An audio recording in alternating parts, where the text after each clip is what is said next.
Iinit na balita ngayong tanghali. Bilang ng mga nasawi sa 7.4 magnitude na lindol sa Taiwan, umakyat na sa 9,000. Higit 1,000 tao sugatan.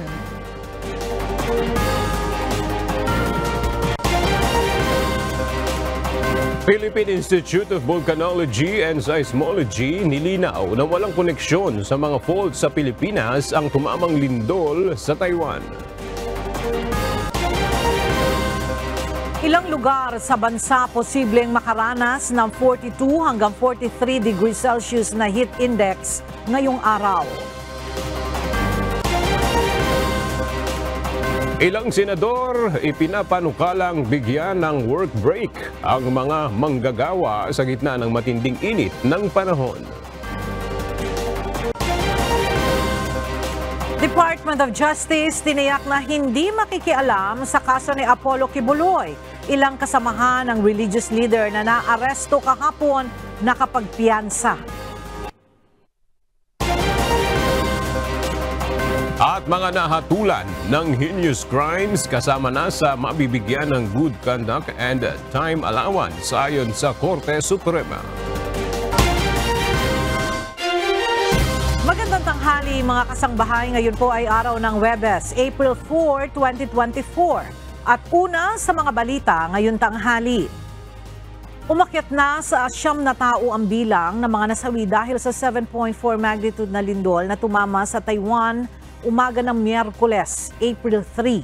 Karamihan sa mga nasawi ay dahil sa rock falls batay sa National Fire Agency ng Taiwan. Mahigit din sa 1,000 ang nasugatan bunsod ng matinding pagyanig. Karamihan ng mga biktima ay nasa Hualien County na epicenter ng lindol.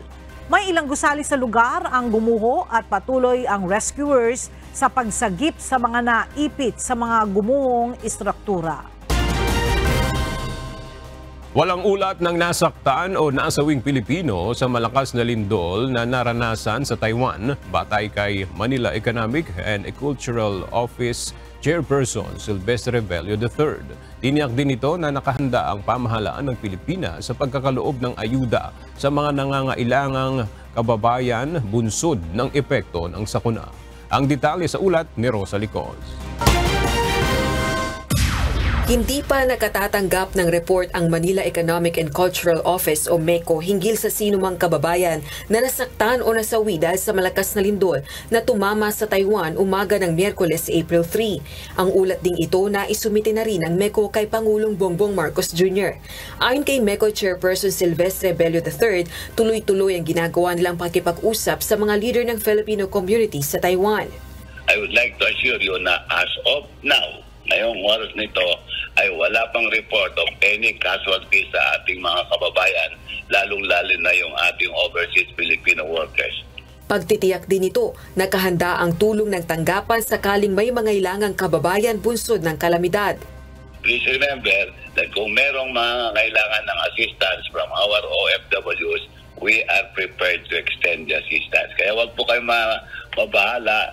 Ready po ang MECO, ready ang Department of Migrant Workers, ready ang other departments there in our office to help and extend assistance to any OFW or Filipino that will be affected by this natural calamity. Ayon kay MECO Chairperson Bello, nasa 1,400 plus ang mga Filipino sa Hualien na pinakaapektado ng lindol sa Taiwan. Pero sa kabuuan, bumibilang ng nasa 200,000 ang mga kababayan sa isla, kabilang na mga undocumented at mga nakapag-asawa na ng Taiwanese.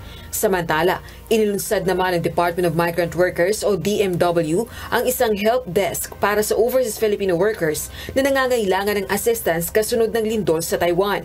Maaari rin ditong makipag-ugnay ng mga kaanak ng Taiwan-based OFWs upang makakuha ng impormasyon sa kalagayan ng kanilang mga mahal sa buhay. Maaaring makipag-ugnayan sa Philippine Hotline numbers 8522-3663, 8376-6352, 8426-0833, 8293-9155, 8252-1972. O kaya ay sa mobile number 0919-067-3975 at email repat@dmw.gov.ph. Mayroon ding Taiwan hotline numbers para sa mga nasa Taipei, Kaohsiung at Taichung. Rosa Licoz, UNTV News and Rescue. Diyos ang aming sandigan, serbisyo publiko ang aming pinahahalagahan. Nagpaabot na rin ng simpatiya si Pangulong Ferdinand Marcos Jr. sa Taiwan matapos ang 7.4 magnitude na lindol sa Taiwan kahapon. Sa kanyang social media post sa X, sinabi ng Pangulo na nasa tiyak ng pangangalaga ng Department of Migrant Workers ang 159,480 na mga Pilipino na kasalukuyang naninirahan sa Taiwan. Tiniyak rin ni PBBM ang suporta at tulong sa mga Pilipinong nasa Taiwan. Pinawi ng Philippine Institute of Volcanology and Seismology o PHIVOLCS ang pangambang gagalaw ang fault line ng Pilipinas kasunod ng malakas na lindol sa Taiwan. Ayon sa PHIVOLCS, hindi konektado sa mga fault line ng Pilipinas ang nangyaring lindol. At kung magkakaroon man ng lindol sa bansa ay hindi dahil sa 7.5 Taiwan quake. Kung gagalaw man yung mga active faults natin, it's just because we're part of the Pacific Ring of Fire and these faults are very much active. Ayon kay PHIVOLCS Director Teresito Bacolcol, hindi rin mararamdaman ang pagyanig ng 7.4 magnitude na lindol ng Taiwan sa Northern Luzon. Ang tanging maaaring maging banta lamang nito ay ang tsunami. Posible muling makaranas ng mataas na heat index ang ilang mga lugar sa bansa ngayong araw, April 4. Base sa forecast ng Pag-asa, kabilang sa mga lugar na maaaring makaramdam ng matinding init ang Dagupan, Pangasinan, Sangli Point, Cavite, Puerto Princesa City, Pili, Camarines Sur, Dumagas, Iloilo at Zamboanga City na aabot sa 42 degrees Celsius. Habang 43 degrees Celsius naman ang posibleng maranasan sa Catarman, Northern Samar. Samantala, nasa 41 degrees Celsius naman ang forecast sa Naiya, Pasay City at 39 degrees Celsius sa Science Garden sa Quezon City. Nasa 3,954 na paaralan na ang nag-shift sa Alternative Delivery Modes o ADM dahil sa mainit na lagay ng panahon, ayon sa Department of Education. Ayon sa kagawaran ng edukasyon, naapektuhan ng suspensyon ng in-person classes ang mahigit sa 1 milyong learners mula sa 12 rehiyon mula alas 4 ng hapon kahapon. Nauna ng hinimok ng Task Force El Nino ang mga local government office o LGUs na mag-shift muna sa ADM upang matiyak ang kapakanan ng mga guro at mag-aaral sa gitna ng epekto ng mainit na panahon. Sinabi din ng DepEd na may karapatan ang mga namumuno sa paaralan na magdeklara ng suspensyon. Iginiit ng chairperson ng House Committee on Basic Education and Culture, Pasig Lone District Representative Roman Romulo, na kailangan maging climate resilient ang mga silid-aralan sa mga paaralan. Sa gitna ito ng nararanasang sobrang init ng panahon ngayong summer. Ang detalye sa ulat ni Rosa Licoz. Bukod sa kakulangan ng classroom, hindi rin climate resilient ang mga silid-aralan sa mga paaralan. Kaya tag-init o tag-ulan, hamon sa learning continuity o tuloy-tuloy na pagkatuto ng mga bata ang matinding kalagayan ng panahon.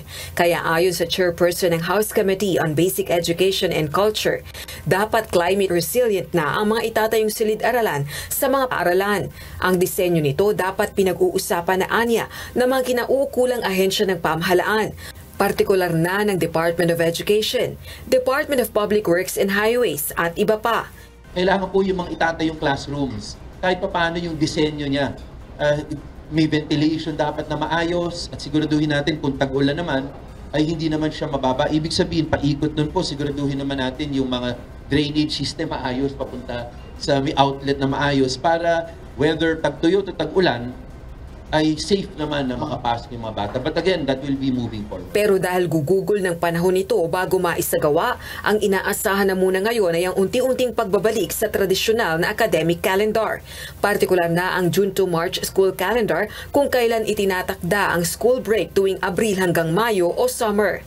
Siguro itong pag-shift back Sa ngayon, ito talaga ay dapat suportahan muna natin dahil hindi naman natin maayos pa yung classroom, yung resiliency ng classrooms natin in terms of weather. Patuloy na nanawagan ng Alliance of Concerned Teachers na dapat paglaanan ng pondo ang sektor ng edukasyon para makapagdagdag ng mga classroom at maisaayos ang ventilation system sa mga paaralan. Gayunman, giit ni Congressman Romulo, bago pondohan, dapat maisaayos muna ang pagpaplano kaugnay nito. Kailangan muna may tamang design na mag-usap-usap muna yung mga ahensya na tama before even pag-usapan yung budget. Rosa Licoz, UNTV News and Rescue. Diyos ang aming sandigan, serbisyo publiko ang aming pinahahalagahan. Nanawagan ngayon ang ilang senador na mabigyan ng work break ang mga manggagawa sa gitna ng nararanasang matinding init ng panahon sa ilang bahagi ng bansa. Mula sa Senado, may report si Harleen Delgado live. Arlene, paano yung magiging sistema nitong work break na ipinapanawagan ng ilang senador? Aga nanawagan nga si Senate Minority Leader Aquilino Coco Pimentel na magtakda ng rest period sa trabaho, lalo na yung mga manggagawang nagtatrabaho sa labas at nakabilad sa araw. Hinimok ng senador ang Department of Labor and Employment o DOLE na makipagtulungan sa pribadong sektor na magpatupad ng kaparehong pulisiya, lalo na kapag sumasampa na sa danger level ang naitatalang heat index. Giit ng mambabatas, dapat mabigyan ng sapat na proteksyon ng mga manggagawa para maiwasan ang anumang aksidente dulot ng matinding init ng panahon. Sang-ayon din dito si Senator Sherwin Gatchalian. Anya, dapat bigyan ng flexibility ang mga manggagawa na makapagpahinga gaya ng mga street sweeper, construction worker at traffic enforcer para makaiwas sa heat stroke. Binigyan din ito na hindi dapat ito makakaapekto sa sweldo ng mga manggagawa. Kaya nga ang aking panawagan, flexibility dito sa mga ganitong panahon. Wag naman dahil nagpahinga, babawasan ng sweldo. No? Importante ngayon ay yung tao nakakapasok. Kasi mas mahirap sa mga kumpanya kung mag-absent yung tao. Magkakasakit at mag-absent siya ng isang linggo. Muli ring nanawagan ng senador sa mga school principal na huwag nang piliting papasukin ng mga estudyante na pumasok sa eskwelahan kapag matindi ang init sa kanilang lugar at magpatupad na lamang ng blended learning. Pag-aaralan din anya ni Senator Gatchalian na siyang chairperson ng Senate Committee on Basic Education na irekomenda sa Department of Education o DepEd na mapabilis pa ang transition sa pagbabalik sa dating school calendar kung saan babalik na ang school break mula Abril hanggang Mayo. Samantala, suportado rin ni Senator Nancy Binay ang panawagan ni Senator Pimentel na magtalaga ng break hours sa mga manggagawa na madalas sa arawan. Well, siguro I support yung call ni Senator Coco. Pag yung trabaho, nasa labas sila ng mga opisina. For example, yung mga traffic enforcers natin, siguro at a certain time, kailangan meron silang break para for them to cool off or uminom ng tubig para hindi sila ma-dehydrate. Nanawagan din ng senador sa DepEd at Department of Public Works and Highways na mapag-aralan muli ang mga disenyo ng mga silid-aralan para matiyak na mayroon itong maayos na ventilasyon. Si Senator Cynthia Villar naman, inirekomendang ayusin na lamang ang ventilasyon sa workplaces at magkaroon ng adjustments sa work hours. Tingin ko gandahan lang yung yung air o gusto baguhin na mas maaga, kasi ang grabe lang init is in midday, di ba? Pero sa bandang hapon hindi na, and then sa umaga hindi na. May agam-agam din ang senadora sa panawagang magpatupad ng blended learning sa mga eskwelahan. Ewan ko, baka yung lugar ko hindi pa masyadong mainit. Mainit, pero pag nasa open air naman, may hangin Oo, and then minsan mahirap din yung blended learning kasi nag-deteriorate yung mga students because of kasi pag napasok ka sa school mas disciplined ka di ba? Pero pag sa bahay, who will supervise na mag-aaral talaga yung mga bata? Aga sa ngayon, sinisika pa natin makakuha ng komento sa iba pang mga mambabatas at ang magiging tugon ng mga concerned government agencies patungkol sa issue. At yun mo ng update mula rito sa Senado. Balik sa'yo, Aga. Okay, maraming salamat, Harleen Delgado. Bukas ang isang grupo ng mga employers sa panukalang bigyan ng work break ang mga manggagawa sa gitna ng nararanasang matinding init ng panahon. Ayon sa presidente ng Employers Confederation of the Philippines o ECOP, sang-ayon sila sa panukalang ito. Gayunman, ipinunto nito na dapat ipaubaya na sa mga employer ang kung paano ito ipatutupad. Sinabi rin ng grupo na hindi na dapat gawing compulsory ang heat break sa trabaho at hindi na rin nila ito nangangailangan ng legislation. Dagdag pa ng ECOP, maaari namang mag-issue ng guidelines ang gobyerno hinggil sa kung paano ito maipatutupad sa workplaces. Malaki na ang naging epekto ng tagtuyot o El Nino sa bansa. Ayon sa Department of Agriculture, tatagal pa ang naturang phenomenon hanggang sa buwan ng Mayo. Para mabawasan naman ang epekto nito sa sektor ng agrikultura, pinagtutuunan ng Department of Agriculture ang kalagayan ng food security ng bansa. Narito ang report ni Nestor Torres. Bagamat umani na nitong buwan ng Marso ang mga magsasaka sa bansa, pangunay na sa Norte at Central Luzon. Problema ngayon ng kagawaran ng pagsasaka. Marami rin sa mga magsasaka ang nalugi ang kanilang mga pananim, dulot ng tagtuyot sa pagpasok ng taon. Ayon kay Agriculture Assistant Secretary Engineer Arnel de Mesa, bilyong piso ang halaga ng nawala sa kita ng mga magsasaka hanggang sa buwan ng Marso. Pangunahing naapektuhan ng El Nino ay ang farmers mula sa Mimaropa Region at Western Visayas. Ayon sa kagawaran ng agrikultura, posibleng tumagal ang tagtuyot hanggang sa buwan ng Mayo. Ang inaasahan natin na hanggang Mayo, yung residual effect ng El Nino at makaka-recover na tayo dyan, May. At kasi ni-report naman ng Pag-asa na yung decaying period ng El Nino nag-start na noong March. So bumababa na yung epekto, sumabay lang sa tag-init. Pero in terms doon sa tagal, siguro hanggang May. Epekto rin ng El Nino, pumalo na sa 28 pesos per kilo ang farm gate price ng palay. Pahirapan naman bilhin ng NFA dahil sa sobrang mahal.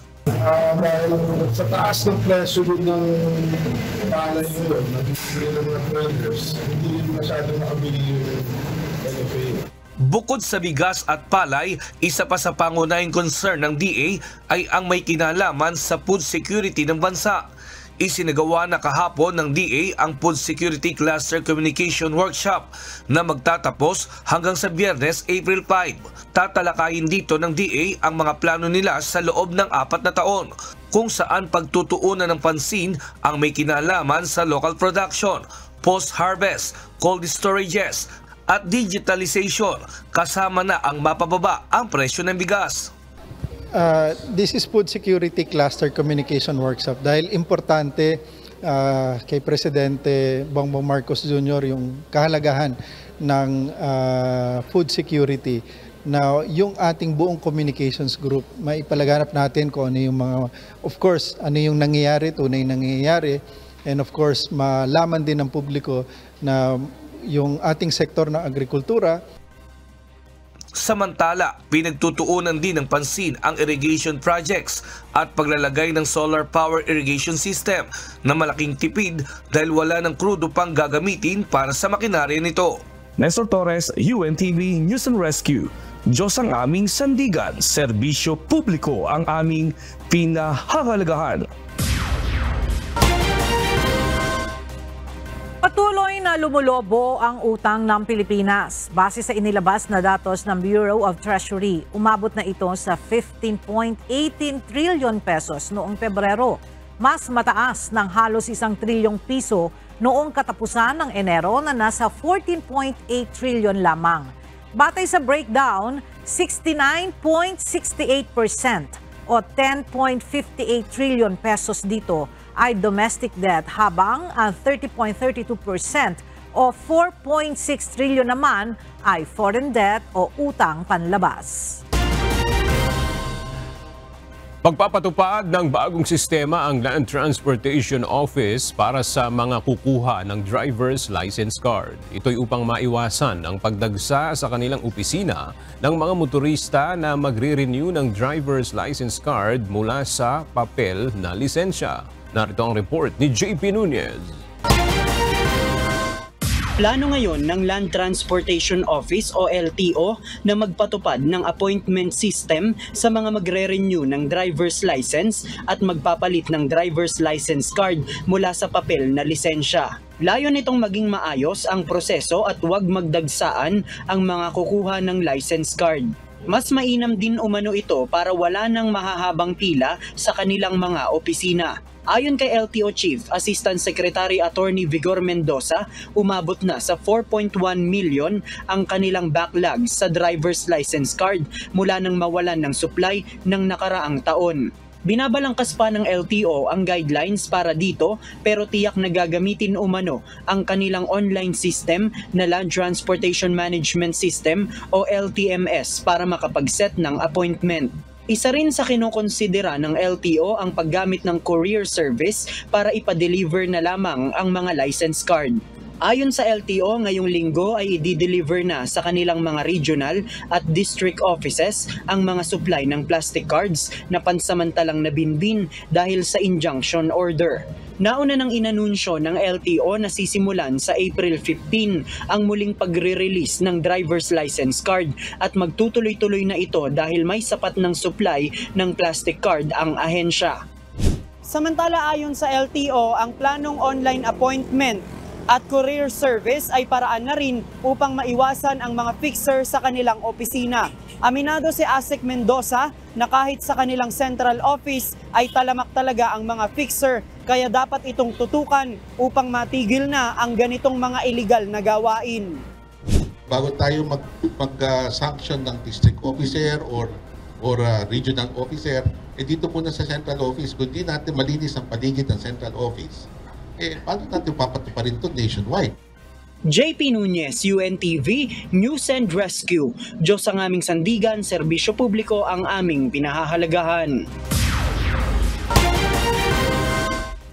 Gagamitin ng Land Transportation Office o LTO ang mga kamera ng Metropolitan Manila Development Authority o MMDA para hulihin ang traffic violators, partikular na sa mga pangunahing lansangan sa Maynila.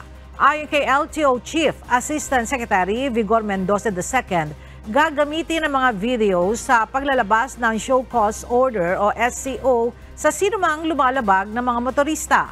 Ang mga nakuhang video ng MMDA ay itatransmit sa opisina ng LTO para maging basehan ng SCO para mapatawan ng karapatang parusa ang mga traffic violators.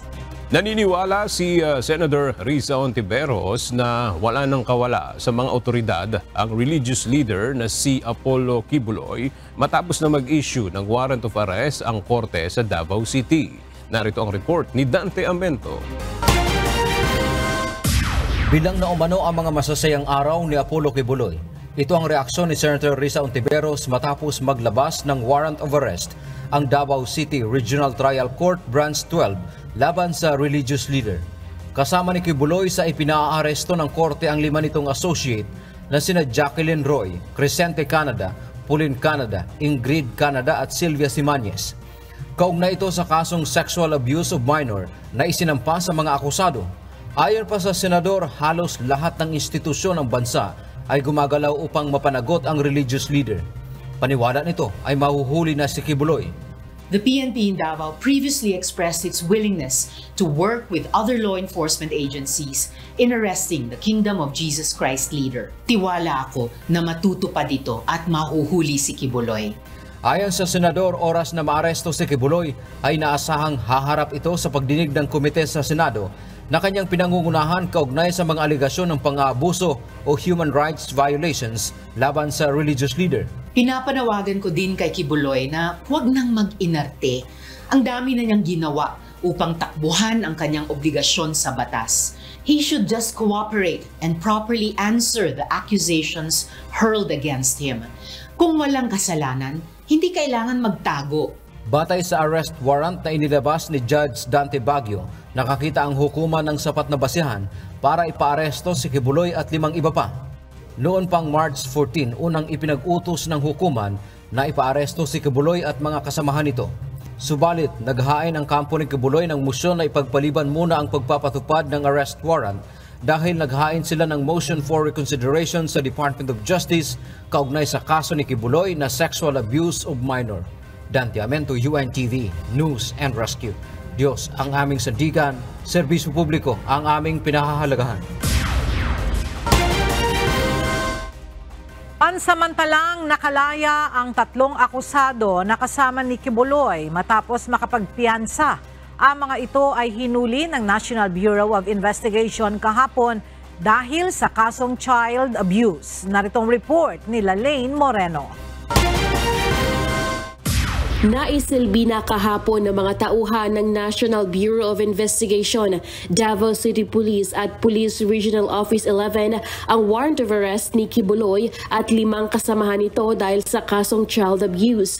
Kabilang sa mga akusado ay sina Jacqueline Roy, Ingrid Canada, Crescente Canada, Pauline Canada at Sylvia Simanes. Kahapon ay nahuli si Barangay Captain Crescente Canada sa kanyang bahay sa Barangay Tamayong. Samantala, sina Pauline Canada at Sylvia Simanes ay kusang sumuko sa NBI office noong alas 4 ng hapon. So we have arrested at least 3 accused.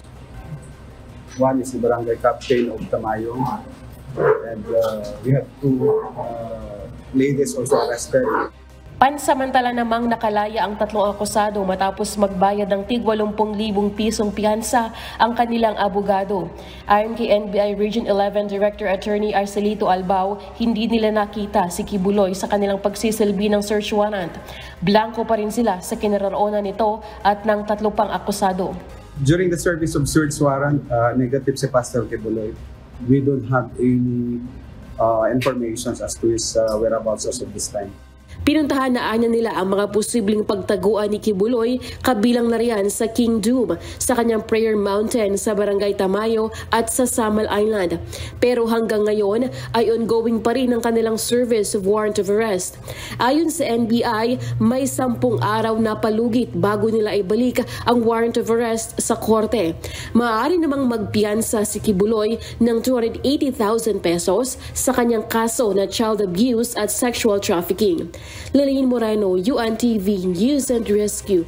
Diyos ang aming sandigan, serbisyo publiko ang aming pinahahalagahan. Welcome para sa Department of Justice o DOJ ang paglalabas ng warrant of arrest ng korte laban kay Apollo Kibuloy at 5 iba pa.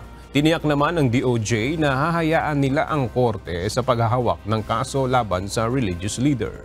Mula sa Maynila, makibalita tayo kay Dante Amento live. Dante, ano ang assurance na ibinigay ng DOJ hinggil dito sa mga kaso laban kay Kibuloy? Magandang tanghali, Aga, ay ginagalang ng Department of Justice o DOJ ang independence o pagiging malaya ng korte na magpasya at hahayaan anya nilang uusad ang justisya. Ito yung tiniyak ng Department of Justice matapos maglabas ng warrant of arrest laban kay Apollo Kibuloy at 5 pa nitong associate.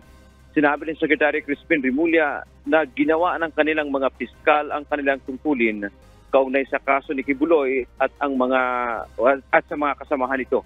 Kaya naman hahayaan nila ang korte na gawin naman ang kanilang bahagi.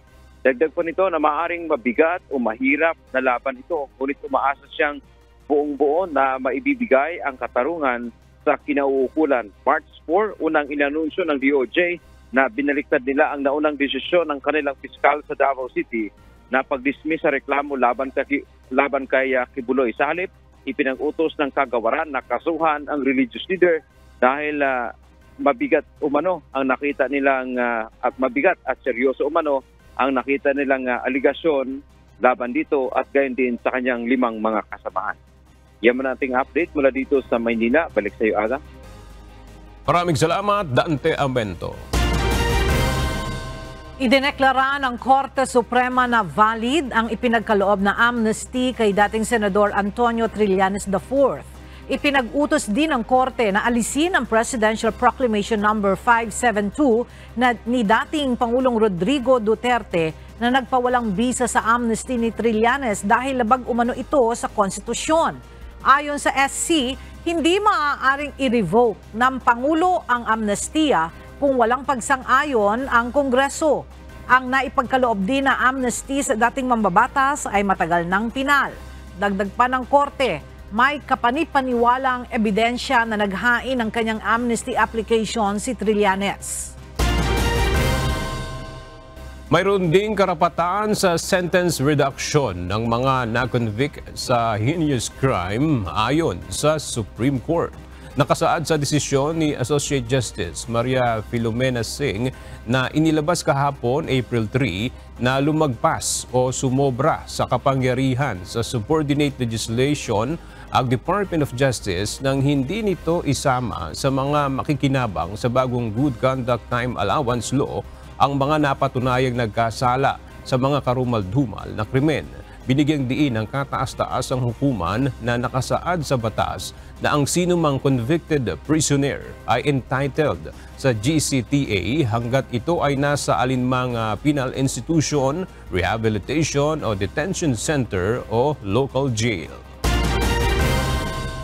Nais na ipatupad ng Philippine National Police o PNP ang paggamit ng Artificial Intelligence o AI sa pagresolba ng krimen sa bansa. Ayon kay PNP Chief Police General Romel Francisco Marbil, malaking tulong ang AI upang matunton ang mga pinaghahanap ng batas. Mula sa Camp Crame, makibalita tayo kay Leia Ilagan live. Leia, paano makakatulong itong artificial intelligence sa PNP para mahuli ang mga kriminal?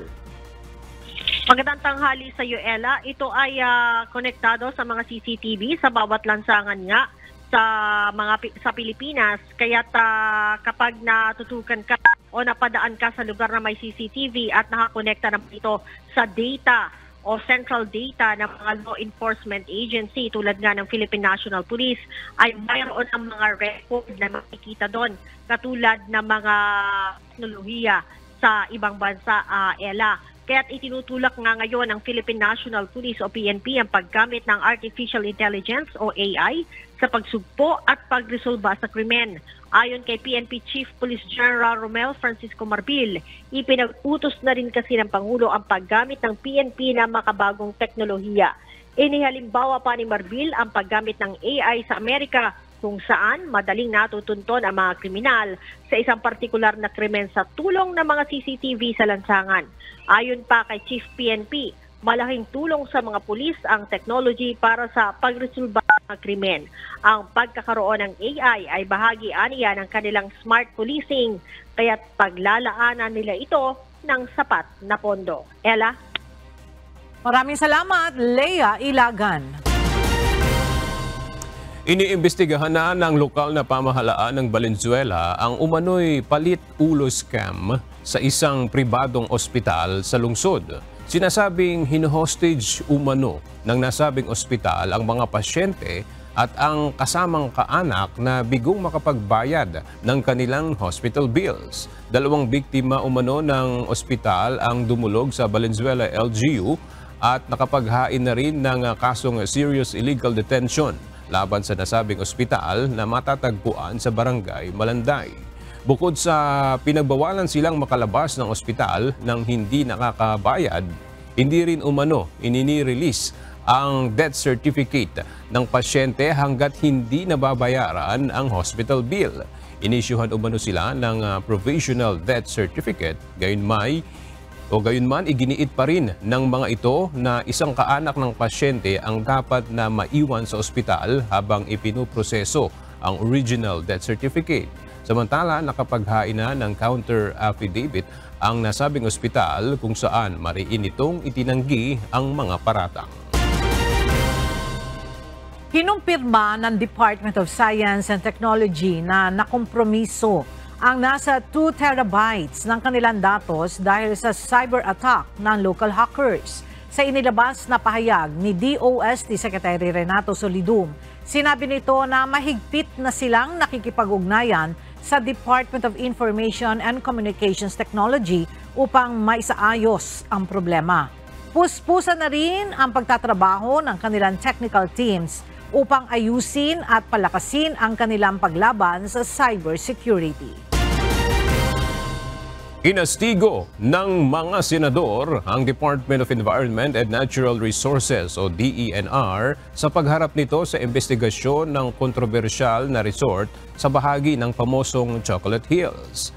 Tingin kasi ng ilang mambabatas na kulang ang ahensya sa pagtupad sa responsibilidad at mandato nito na pigilan ang pagtatayo ng mga istruktura sa protected area sa bansa. Narito ang report ni Harleen Delgado. Inulan ng puna mula sa mga senador ang Department of Environment and Natural Resources o DENR kung bakit pinayagan ang pagpapatayo ng Captain's Peak Resort sa bahagi ng Chocolate Hills kahit na wala itong Environmental Compliance Certificate o ECC. Sa pagdinig ng Senate Committees on Environment, Natural Resources and Climate Change at Local Government, ipinaliwanag ni DENR Secretary Tony Yulo Loizaga na ang Protected Area Management Board o PAMB ang nag-aaproba sa mga proyekto na planong itayo sa protected areas na karamihan ng mga miyembro, puro mga kapitan ng barangay, pero hindi kumbinsido rito ang ilang mambabatas. The membership of the PAMB is dominated by the local interests. The DENR sits as chair if does not vote, and the PAMB can be constituted when the DENR is absent or not available. In the case of Chocolate Hills, it was the barangay officials that actually approved the resolution. So, hindi totoo yung sinasabi niya na walang alam yung DENR kasi you prepare the agenda. Tingin ko may alam yung DENR at saka local government kaya ang pinag-approve na lang yung mga barangay captain para hindi sila masisi. Gimmick yan eh. Dumipensa naman si DENR Assistant Secretary Gilbert Gonzales na siyang dating Regional Executive Director ng DENR Central Visayas at umupong chairperson ng PAMB noong nabigyan ng clearance ang resort. Nagkataon po na during this time, hindi po ako present during the PAMB meeting. I was on an official travel in Baguio. Bakit mo in-schedule na wala ka? Diba? Diba, kasi na-schedule naman po yung talaga nauna yung ano. But just so happened parang ano naman yan, nagkataon naman yan. Sa proseso po ng EIS system wherein an ECC is secured, dito po sana mahihimay ng gusto yung yung project na gusto lang ilagay. But because the proponent did not secure the ECC, we were not given that opportunity to scrutinize further the project. Hindi naman ako solo nagpirma dito. Duman ito sa process, duman po ito sa Senro, sa Pakuas, the PASU. Hindi ko sinasabi na pumirma lang kami nakapikit dito eh. And we will just leave it at that. Absent ako noon, so wala akong kinalaman doon. Overruled ako, may quorum, yun na lang, ganun na lang. Hindi po, ayon po sa batas na sinulat po nating lahat, mananagot dapat ang implementing agency. Pinagpaliwanag din sa komite ang umupong secretariat ng PAMB meeting nang mabigyan ng clearance ang naturang resort. As a secretariat, I'm just only taking down notes of the proceedings. Then, as I understand, they approved the said project because it is within the titled property of the proponent and the location is within the multiple use zone. Bine-brainwash na kita kahit titled property yan, pag yan ay nasa protected area, you are not allowed to do anything with it nang hindi nyo kinoconsider yung protection of the protected area. Huwag mo sasagutin ng ganyan kasi kung hindi ka na dapat nag-supervisor ng protected area. Hindi ka marunong. Inirekomenda ngayon ni Secretary Yulo Loizaga na baguhin ang komposisyon ng PAMB. Isa rin ito sa mga nakikita ni Senator Villar na maaaring amyandahan sa batas, pati na rin ang posibleng kapangyarihan para i-demolish ang mga illegal na istruktura sa protected areas sa bansa. Inulan din ng mga tanong mula sa mga senador ang pagpapatayo ng nasa 53 istruktura sa Mount Apo Natural Park kahit na wala itong PAMB clearance at ECC. Depensa ng DENR, naglabas na sila ng show cause orders at notice of violation at pinagmulta rin ang isang resort. Pero giit ng mga mambabatas sa simulat sa poll pa lang, hindi na dapat pinayagan ng mga ito na magtayo ng istruktura. Napapansin ko kanina pa, mahilig kayo dito magturuan, kundi magturuan maghugas ng kamay. Ang pinakala, sinabi niyo po, Secretary Loizaga, it was before your term. Now, ikaw na nakaupo at alam mo may mga violation, correct it. Wag no, don't blame other people. Very respectfully, sir, I am not blaming anyone. We are not pointing fingers here. We are acknowledging the facts on the ground. We are acknowledging the gaps in the law. We are not fully in control of these areas, as you know, given the kind of manpower that we have. The local governments are partners in the protection of the environment. This is not the DNR's sole job. Sa ngayon, ipinag-utos na ni Secretary Yulo Loizaga na suspendihin na muna ang pag-aproba sa ECC applications sa mga proyekto sa lahat ng protected areas sa bansa. Inatasan din ito ang lahat ng regional offices ng DNR na magkaroon ng inventaryo ng lahat ng mga istruktura na nakatayo sa protected areas para makita kung sumusunod ang mga ito sa environmental regulations at standards. Ganoon din ang pagsasagawa ng comprehensive review sa lahat ng ECCs na in-issue para sa mga proyekto sa protected areas. Jorlene Delgado, UNTV News and Rescue.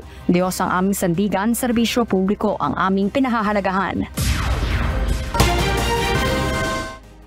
Muling nanguna sina Congressman Erwin Tulfo at dating Senate President Tito Soto IV sa mga napupusuang kumandidato sa pagkasenador sa darating na 2025 midterm elections. Base ito sa first quarter survey na isinagawa ng Octa Research Group ngayong 2024. At mula sa Quezon City, alamin natin ang detalye kay Jed Neresina live.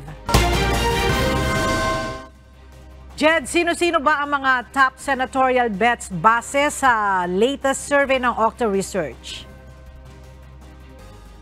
Nanguna si ACT-CIS Party List Representative Erwin Tulfo sa senatorial preference poll sa tugon ng Masa National Survey ng Octa Research Group. Pinangunahan ni Erwin Tulfo ang poll na ginawa sa buong bansa noong March 11 hanggang 14 kung saan nakakuha siya ng 58% voting preference. Ang mga respondent ng nasabing survey ay tinanong sino ang 12 pipiliin nilang iboto kung gaganapin ngayon ang 2025 senatorial election. Si dating Senador Vicente Tito Soto III ay nakakuha ng 52% voting preference at si Senator Christopher Bongo ay may 50% para sa pangalawa at pangatlong pwesto. Ang kapatid naman, ni Erwin Tulfo na si Ben, ay nasa ika-4 hanggang ika-5 pwesto na may 43% voting preference.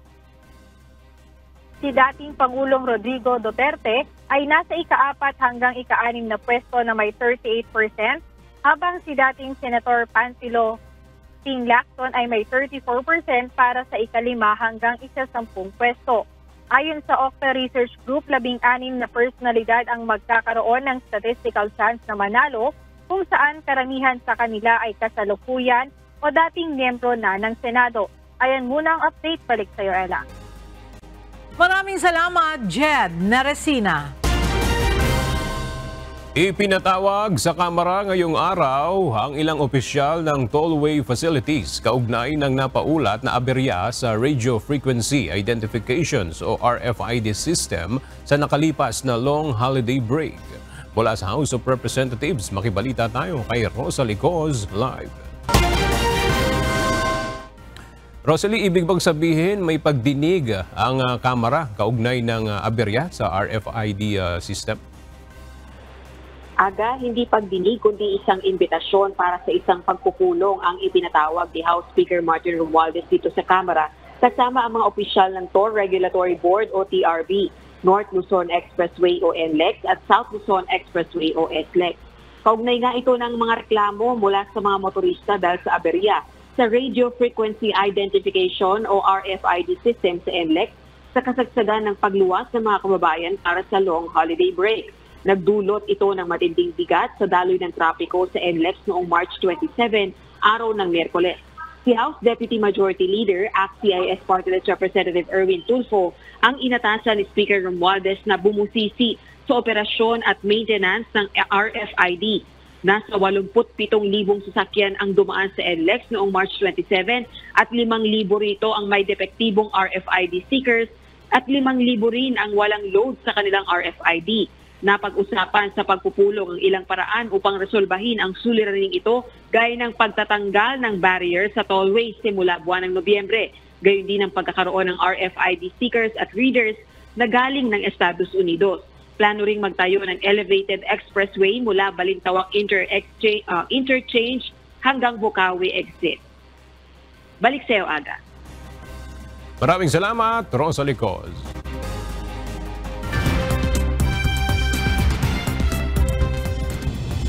Ipinahayag ng celebrity chef na si Jose Andres na pinuntirya umano ng Israeli Defense Forces ang mga kasama niyang food aid workers ng World Central Kitchen sa Gaza. Igiit nito, nakipag-ugnayan ang charity group sa Israeli military kaugnay ng kanilang movement. Tinuligsan nito ang pangyayari at sinabing malinaw na pag-atake ito sa mga sibilyan at humanitarians. Nasawi ang aid workers ng tamaan ng Israeli strike ang convoy nila matapos magdala ng pagkain sa Gaza. Ayon naman kay Israel's Prime Minister Benjamin Netanyahu, hindi intentional ang pangyayari. Nahaharap sa tumitinding pressure ang British government na suspindihin ang arms export licenses sa Israel. Ito ay matapos masawi sa isang Israeli strike ang 3 Briton at 4 na iba pa na kabilang sa isang food charity sa Gaza. Sa ilalim ng strategic licensing criteria ng Britain, hindi dapat ini-export ang weapons ng bansa kung may malinaw na bantang gagamitin ito sa paglabag sa international humanitarian law. Simula 2015, inaprubahan ng London ang nasa $616 million o 34 billion pesos na halaga ng weapon sales sa Israel. At sa ating pong iiwang mga salita ng Diyos na ating sandigan mula sa Aklat ng Roma, Kapitulo 14, versikulo 22 na nagsasabi, ang pananampalataya mo na nasa iyo ay ingatan mo sa iyong sarili sa harap ng Diyos. Mapalad ang hindi humahatol sa kanyang sarili sa bagay na kanyang sinasang-ayunan.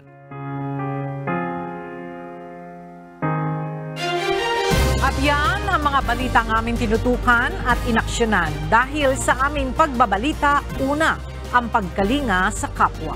UNTV-C News, may balita saan mang panig ng daigdig. At dito sa UNTV, Diyos ang aming sandigan, serbisyo publiko ang aming pinahahalagahan. Magandang tanghali.